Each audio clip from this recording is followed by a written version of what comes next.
आयुर्वेद के क्रम में पिछले दिनों हम मानस प्रकृतियों के बारे में देख रहे थे। मन के 3 गुण होते हैं, सत्व, रज और तम। उसके अनुसार तामसिक प्रकृति 3 प्रकार की, राजसिक 6 प्रकार की और सात्विक 7 प्रकार की ये प्रकृतियां आयुर्वेद में वर्णित की गई हैं। सात्विक प्रकृति में भी 7 भेद बताए हैं। इनमें भी सत्व गुण की भिन्नता होती है।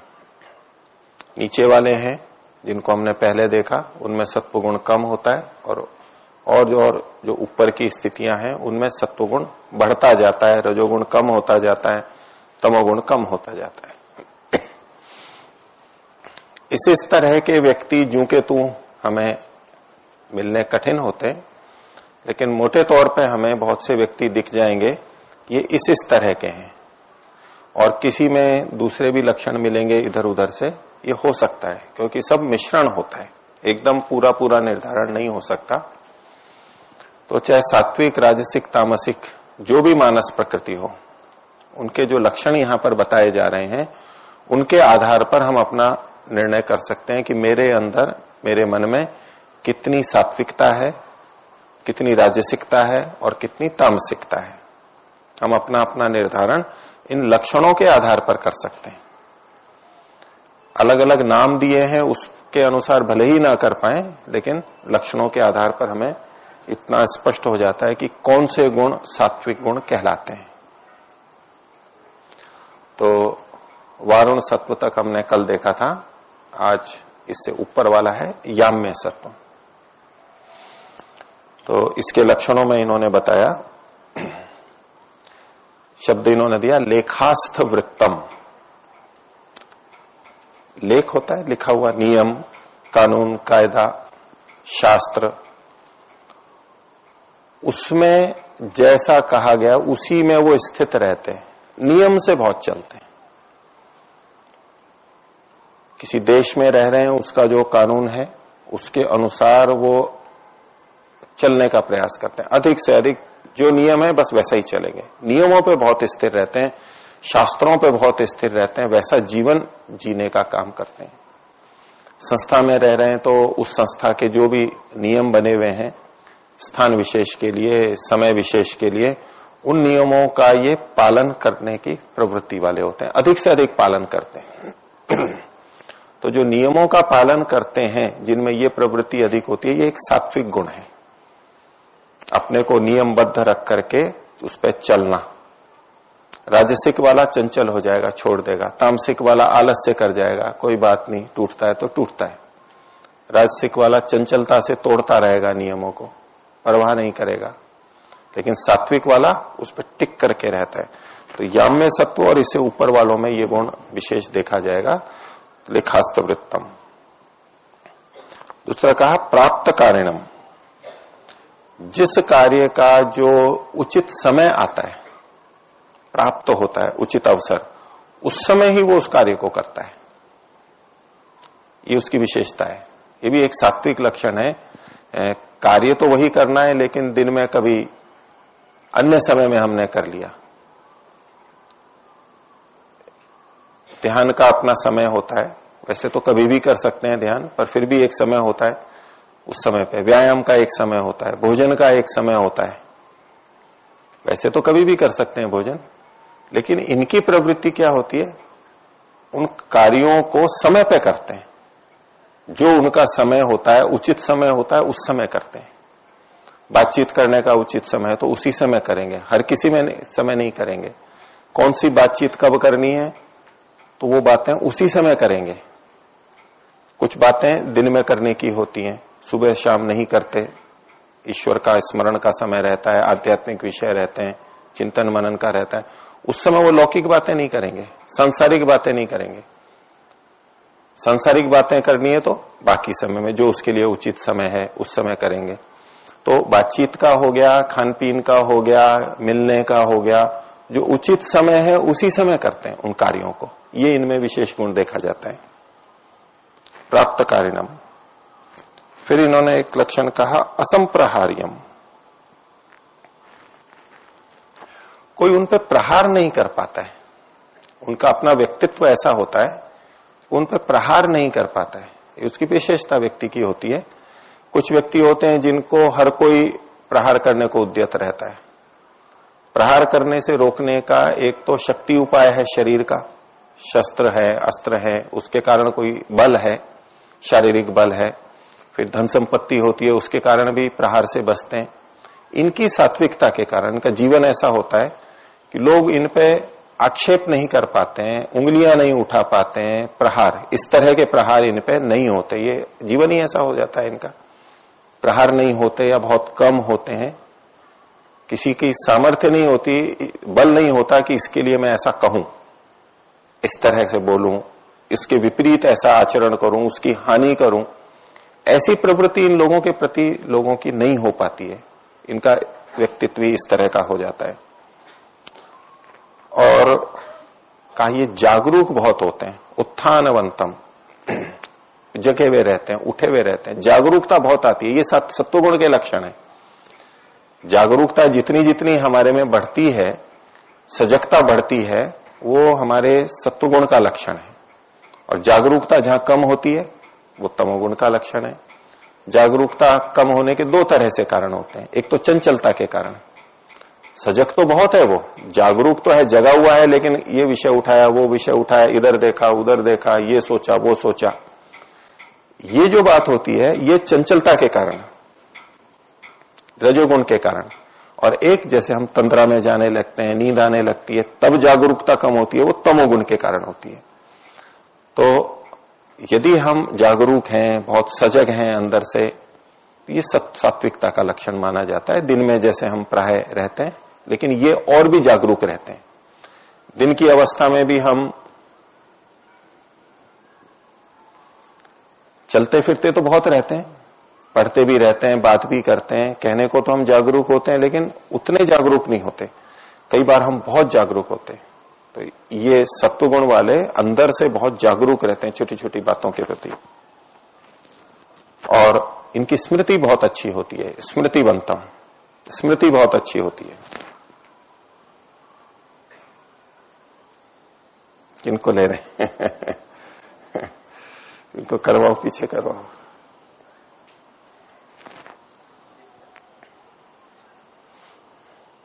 चले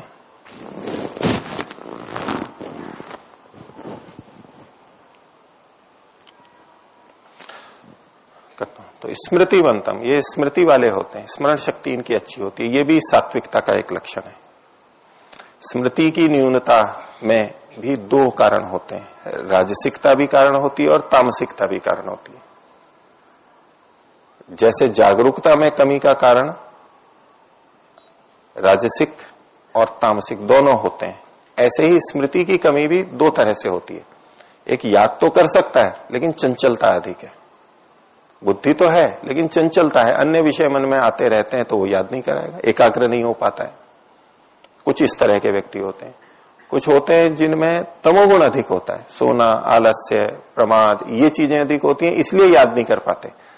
विषय अलग अलग नहीं उठाते हैं वो मन के अंदर, लेकिन सक्रियता कम होती है, तो तमोगुण के कारण याद नहीं कर पाते। तो ये जो सात्विक व्यक्ति है, इनकी स्मृति भी अच्छी होती है। ऐश्वर्यशाली, ऐश्वर्य लंबिनम, ऐश्वर्य को ये प्राप्त करते हैं, इनके संपन्नता देखी जाती है इनके जीवन में। और कुछ मानसिक दोष आध्यात्मिक दृष्टि से वो इनमें नहीं होते। तो कहा व्यपगत राग ईर्ष्या द्वेष मोहम, राग ईर्ष्या द्वेष और मोह से ये दूर हो चुके होते हैं। राग दिखाई नहीं देगा, ईर्ष्या द्वेष और मोह, ये चार चीजें बताई, इनसे ये दूर हुए वे होते हैं। सुश्रुत संहिता में एक और लक्षण बताया इनका कि निर्भय होते हैं, डरते नहीं है, क्योंकि इनका आचरण अच्छा होता है, अंदर से संतुष्ट होते हैं और ज्ञान अधिक होता है, सात्विकता रहती है। तो शारीरिक दृष्टि से भले ही उतने नहीं हो जितने की और लोग हो सकते हो, शारीरिक बल नहीं हो, शरीर उतना मजबूत नहीं हो, बड़ा नहीं हो, लेकिन ये डरते नहीं है ऐसे व्यक्ति। सात्विकता का लक्षण निर्भयता, ये सात्विकता का लक्षण है। और डर होना ये सात्विकता का लक्षण नहीं है, ये राजसिकता तामसिकता में जाएगा। और काश्यप संहिता में इन्हीं के लिए एक और बात कही कि समम मित्रे च शत्रु च, मित्र और शत्रु के प्रति ये समान रूप से रहते हैं। ये समान रूप किस दृष्टि से देखा जाएगा? नियमों की दृष्टि से, क्योंकि नियमों का पालन करते हैं। यदि कोई नियम मित्र के लिए लगा रहे हैं तो वो ही नियम शत्रु के लिए भी, सबके लिए समान रूप से करेंगे। प्राय क्या हो जाता है, अपने मित्र को, यदि हम अधिकारी हैं और कुछ हैं तो अपने मित्र परिचित को हम थोड़ा अलग ढंग से व्यवहार करते हैं, उनको अधिकता से लाभ दे देते हैं। और जो हमारा विरोधी है, शत्रु है, हमारी आलोचना करता है, ऐसे व्यक्ति को हम कम लाभ देते हैं या उसको लाभ से वंचित कर देते हैं। ये प्रवृत्ति देखी जाती है देने के संदर्भ में, सहयोग के संदर्भ में, मान देने के, अवसर देने के संदर्भ में। जो जो अधिकार हैं किसी के किसी स्थिति में, तो हमारे विरोधियों के प्रति, आलोचकों के प्रति हम दृष्टि अलग रखते हैं। ये व्यक्ति चूंकि जो उचित है वो करना चाहता है, अगर उसका विरोधी भी है, आलोचक भी है, लेकिन योग्य है तो उसको वो अवसर देगा। इस दृष्टि से समानता है। लेकिन यथा योग्य व्यवहार तो फिर भी रहता ही है। सम का मतलब ये नहीं होता है कि वो बिल्कुल सबसे वैसा ही व्यवहार करेगा, श्रेष्ठ के साथ श्रेष्ठ जैसा, कम है तो कम जैसा।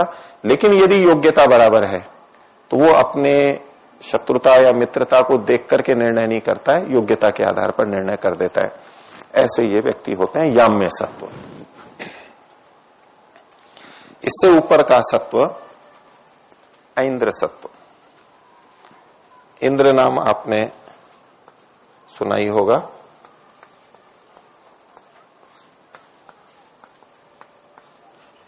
देवताओं के राजा को इंद्र कहते हैं, देवों में भी बड़ा देव होता है। तो उससे जुड़ा हुआ बात, उस जैसी चीजें इसमें होती हैं, ये ऐन्द्र सत्व कहा गया। तो इसके लिए इंद्र तो ऐश्वर्यशाली होता है, नाम ही बताता है। तो ये ऐश्वर्य संपन्न होते हैं, बहुत ऐश्वर्य होता है इनके पास, धन होता है। दूसरा इनका लक्षण दिया आदेय वाक्यम। इनके वाक्य ऐसे होते हैं जो ग्रहण करने योग्य होते हैं। वे कुछ भी बोलते हैं तो लोगों को लगेगा ये वाक्य अच्छा है, लेना चाहिए। हम दूसरों के वाक्यों को लेते हैं, उद्धरणों को लेते हैं, उनके मुख से कुछ वाक्य निकलते हैं, हमें लगता है नहीं ये वाक्य लिखना चाहिए, लेना चाहिए। हम उनके वाक्यों को सूक्ति की तरह से ले लेते हैं। वो अपने ढंग से बोल रहे हैं जो भी उनको बोलना है, लेकिन उनके वाक्यों को हम आदर के रूप में लेते हैं, सम्मान देते हैं, ये वाक्य है। वो वाक्य रचना ही हमें पसंद आती है, उसमें कहीं भी बात बहुत ऊंची होती है, ऐसी बात करने वाले होते हैं ये भी सात्विकता का एक लक्षण है। आदेय वाक्यता उनके अंदर दिखाई देती है, उनके वचनों को।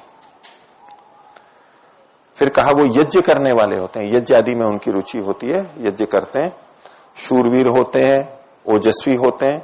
इंद्र चूंकि देवताओं का राजा है तो उस राजा के गुण भी उस तरह के यहां पर दिखाई दे रहे हैं। है सात्विकता के लक्षण, लेकिन साथ में उनमें ओजस्विता, तेजस्विता होती है। और कहा अक्लिष्ट कर्माणम, ये बुरे कर्मों को नहीं करते। क्लिष्ट कर्म जो दुष्ट कर्म है, हानि करते हैं, दुख देते हैं, अधर्म के कार्य, उनको नहीं करते। ये भी सात्विकता का लक्षण है। यदि हमारी प्रवृत्ति अधर्म में होती है, निषिद्ध कर्मों की तरफ होती है, तो ये सात्विकता नहीं है, उतनी सात्विकता की न्यूनता मानी जाती है। तो ये इस विषय में बहुत दृढ़ रहते हैं कि अक्लिष्ट कर्मों को नहीं करते, क्लिष्ट कर्मों को नहीं करते हैं, अक्लिष्ट कर्म ही करते हैं। जो उचित है, धर्मयुक्त हैं, मान्य हैं, उन्हीं कर्मों को करते हैं, उन बाकी से बचते हैं। और कहा दीर्घदर्शिनम, दूरदृष्टि रखते हैं, बहुत दूर तक का सोच करके काम करते हैं। थोड़ा और तात्कालिक लाभ देख करके ये अपने काम नहीं करते, बहुत दूर की सोचते हैं। ये भी सात्विकता का लक्षण है।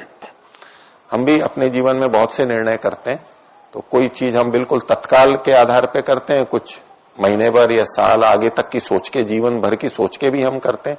तो जो व्यक्ति दूर तक की सोच के निर्णय लेता है वो सात्विकता के लक्षण को बताता है, उस व्यक्ति में सत्वगुण बढ़ा हुआ है।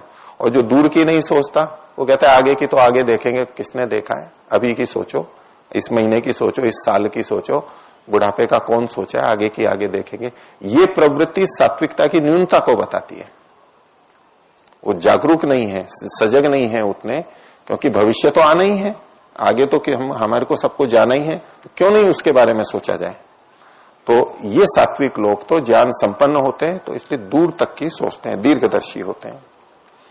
और फिर कहा धर्मार्थ काम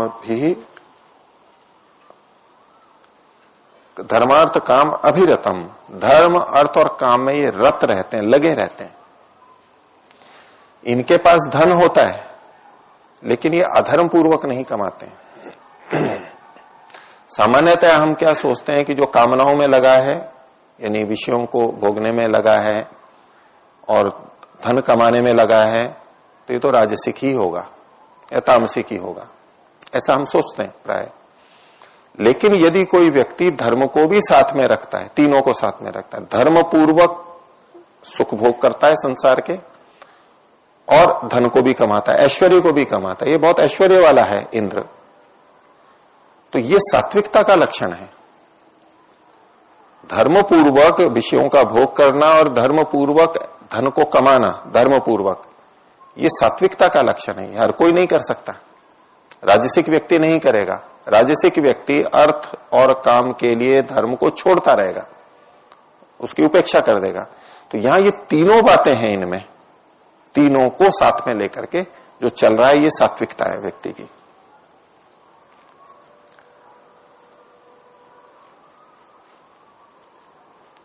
और सुश्रुत ने इनके लिए एक और लक्षण, दो और दिए अलग से, जो है एक आज्ञा देने वाले होते हैं ये।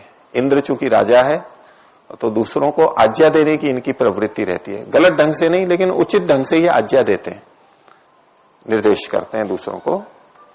और एक और लक्षण का सततम शास्त्र बुद्धिता, सदा शास्त्र बुद्धि रखते हैं ये, कि शास्त्र में क्या कहा गया है, विधान क्या है, उसके अनुसार ही अपने को तोलते रहते हैं, वैसे करते रहते हैं। ये कहते हैं शास्त्र बुद्धि था।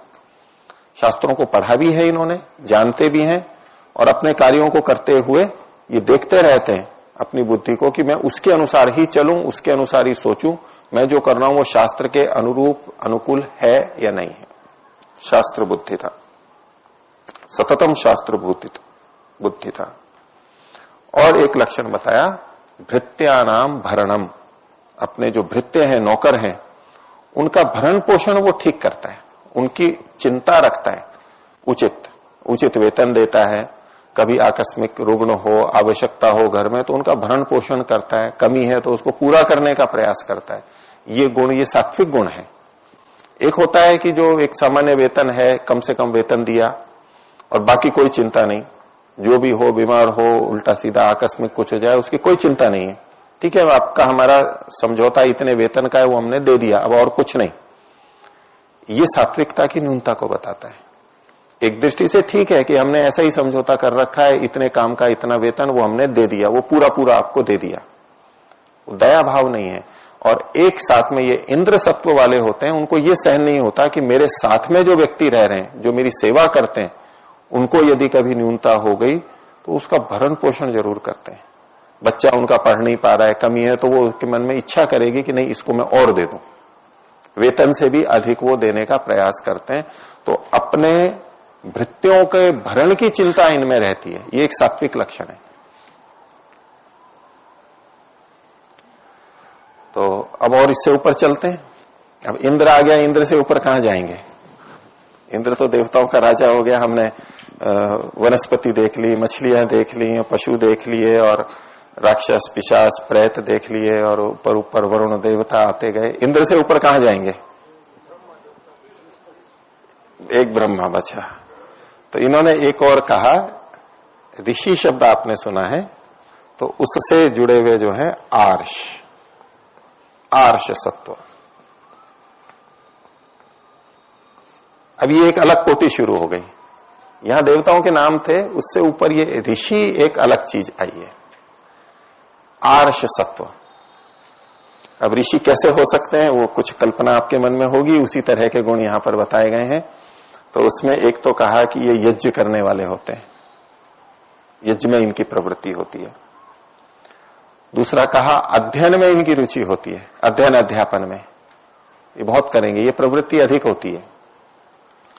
फिर कहा व्रतों में इनकी रुचि होती है, तरह तरह के व्रत पालन करेंगे, तरह तरह के व्रत लेंगे। व्रत लेना ये सात्विक प्रवृत्ति है, कोई नियम बनाना अपने लिए, उस नियम का पालन करना, इस ओर जब हमारी प्रवृत्ति होती है तो ये सात्विकता को बताता है। अब किसी में कितने भी दोष हों, लेकिन मन में विचार आता है नहीं अब मैं व्रत लेता हूं कि इस दोष को छोड़ूंगा, ये जो प्रवृत्ति उभरी है ये सत्वगुण के उभरने से होती है। जब जब हम व्रत लेने को प्रवृत्त होते हैं, मन में इच्छा होती है कि मैं व्रत लूं अपने लिए, किसी नियम में बंधूं, अच्छा चलूं, ये सात्विकता को बताता है कि अभी सत्वगुण उभरा है हमारे में। हाँ, फिर बाद में व्रत लेने के वो टूट जाता है, ढीले हो जाते हैं और हम व्रत के प्रति उतने जागरूक सजग नहीं रहते, वो सात्विकता में न्यूनता आ गई हमारी, राजसिकता आ गई, तामसिकता आ गई। यदि हमने व्रत लिया और व्रत का पालन करते जा रहे हैं तो समझ लेना चाहिए कि मेरे में सत्वगुण काम कर रहा है, अभी सत्वगुण उभरा हुआ है। व्रत में ढीलापन आया तो समझ लेना चाहिए सत्वगुण कम हो रहा है, राजसिकता या तामसिकता कुछ आ रही है। तो व्रतों को लेने की जिनमें प्रवृत्ति होती है ये ऐसे होते हैं, एक व्रत लेंगे फिर उसको पालन करेंगे, फिर और व्रत लेंगे, सोच रखा है कि ये व्रत मेरे को लेने हैं, आगे आगे ये व्रत लूंगा, आगे ये व्रत लूंगा, और ऐसे करते चले जाते हैं। ये बहुत ऊंची अच्छी सात्विक स्थिति को बताता है। तो व्रत में लगे रहते हैं, ब्रह्मचर्य के पालन में इनकी प्रवृत्ति रहती है। ब्रह्मचर्य के पालन की इच्छा करना, उसका पालन करना, अपने आप में तो वैसे ये भी एक व्रत ही है, लेकिन अलग से भी इसको कहा है। तो ब्रह्मचर्य की तरफ जब हमारी प्रवृत्ति होती है, इसका मतलब है अभी सत्वगुण उभरा हुआ है। और ब्रह्मचर्य के विपरीत विचार आते हैं, हमारी प्रवृत्तियां वैसी होती हैं, इसका मतलब है सात्विकता हमारी कम हो गई है। तो ये ब्रह्मचर्य के पालन करने वाले होते हैं, लंबे समय तक या आजीवन इस तरह के व्रत वाले होते हैं। फिर एक और कहा, यद्यपि तो ये बहुत बड़े ऋषि लोग हैं या ऊंचे स्तर हैं, लेकिन अतिथियों की सेवा का भाव इनमें रहता है। तो नीचे वाले भी जो हो, हम भी अपने में यदि अतिथि सेवा का भाव रखते हैं तो ये एक सात्विक गुण है। कोई अतिथि आता है, विद्वान आता है, सन्यासी साधु संत आते हैं, उनके लिए हम कुछ सेवा करने की भावना रखते हैं, उनको कुछ भोजन कराते हैं या उनको कोई और सहयोग करते हैं कि साफ सफाई कर देते हैं, कैसे भी सहयोग करते हैं। ऐसा भाव जब हमारे मन में आता है अतिथियों की सेवा का, यह एक सात्विक गुण है, इनमें ये अधिक होता है। और कुछ मानसिक दोष गिना रहे हैं ये, जिनसे ये दूर रहते हैं, क्योंकि काफी ऊंची स्थिति है। तो उसमें मद, मान, राग, द्वेष, मोह, लोभ, क्रोध, इनसे जो शून्य हो चुके हैं, ये चीजें हट गई हैं इनमें। कुछ और क्षमता इनमें अधिक आ जाती है, जिसके लिए आगे बता रहे हैं। एक है प्रतिभा। प्रतिभा का मतलब हुआ जो विशेष सूझ है, सूझबूझ है, ज्ञान की उत्कृष्ट स्थिति, ये इनमें देखी जाती है, प्रतिभा होती है। और आगे कहा प्रतिवचन, वचन विज्ञान, यानी ये बोलने की क्षमता इनमें अधिक होती है। बोलने की क्षमता भी, ये भी एक सात्विक लक्षण है। बौद्धिक स्थिति उनकी ऐसी अच्छी होती है कि ये बोलते हैं और अच्छा बोलते हैं। इसमें केवल इसी एक लक्षण से निर्णय नहीं होता है सात्विकता का, लेकिन अगर किसी में बोलने की क्षमता है, बड़े बड़े वक्ता होते हैं, विशेष बोलते हैं, तो ये है तो लक्षण सात्विकता का, लेकिन उसके साथ उनका यदि दूसरा व्यवहार गलत है तो वो पूरी सात्विकता नहीं है। लेकिन बोलने की क्षमता तो सात्विकता के लक्षणों में मानी जाएगी। ये भी बोलने में संपन्न होते हैं। और विज्ञान, विषय की समझ, ज्ञान उनको बहुत अच्छा रहता है। धारणा शक्ति इनसे ये संपन्न होते हैं। ऐसे व्यक्तियों को ऋषि सत्व कहते हैं।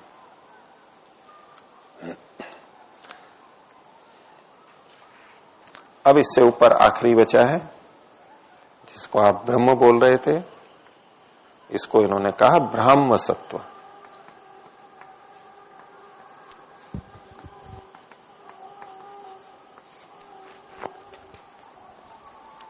ये सबसे ऊंची स्थिति, सात्विक स्थिति बताई गई। और इसका पहला लक्षण इन्होंने दिया शुचिम। शुचि वाला होता है, वो पवित्र होता है, बाह्य दृष्टि से भी और आंतरिक दृष्टि से भी। पवित्रता एक बहुत बड़ा गुण है, मानसिक पवित्रता बहुत बड़ा गुण है, और शारीरिक भी।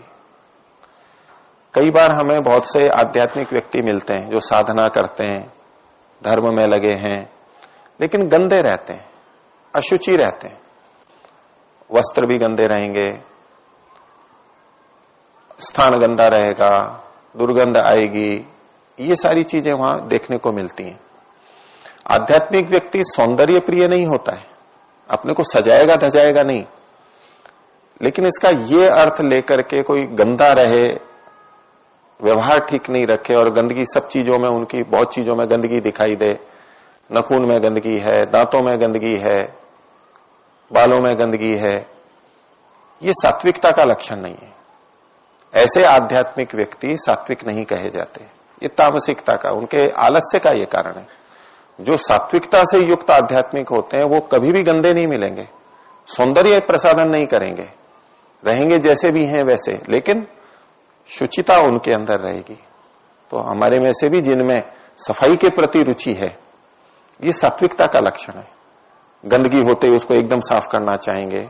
वस्त्रों के विषय में भी हम देख सकते हैं कि कुछ व्यक्ति कई कई दिनों तक पहनते हैं, मान लो 5 दिन 7 दिन भी वस्त्र पहनते रहते हैं, तौलिया बहुत देर से धोते हैं, चादरें बहुत देरी से धोते हैं, ये गंदगी का भाव रहता है। वैसे आध्यात्म की चर्चा करेंगे, सब कुछ कहेंगे, तो ये सात्विकता की न्यूनता मानी जाएगी। तो इनके अंदर शुचि, और बाहर की शुचिता और अंदर की शुचिता। कई जने व्यक्ति कहते हैं भाई अंदर की शुचिता है, बाहर की शुचिता से क्या, लेकिन अंदर की शुचिता है तो बाहर की शुचिता भी जितनी एक उचित है उतनी तो दिखनी ही चाहिए, इतनी तो होनी ही चाहिए। ये समझ में नहीं आता है कि बाहर से व्यक्ति इतना गंदा है, अंदर से इतना साफ हो, ये बात नहीं, तालमेल नहीं बनता। फिर कहा सत्याभिसंधम, दूसरा लक्षण दिया, सत्य के साथ में इनकी अभिसंधि होती है, यानी सत्य से बहुत अधिक जुड़े हुए रहते हैं। सत्य को ग्रहण करना, स्वीकार कर लेना, सत्य पे टिके रहना, उसी का आग्रह रखना, और जो बोला है उसकी प्रतिज्ञा को अपने को रखना, सत्य को करना। और इनके बारे में कुछ बातें वो और देखेंगे आप कल, और इस विषय में आपके कुछ प्रश्न होंगे मानसिक प्रकृति के बारे में, उनको देखेंगे और इनके कुछ और लक्षणों को देखेंगे। प्रणाम।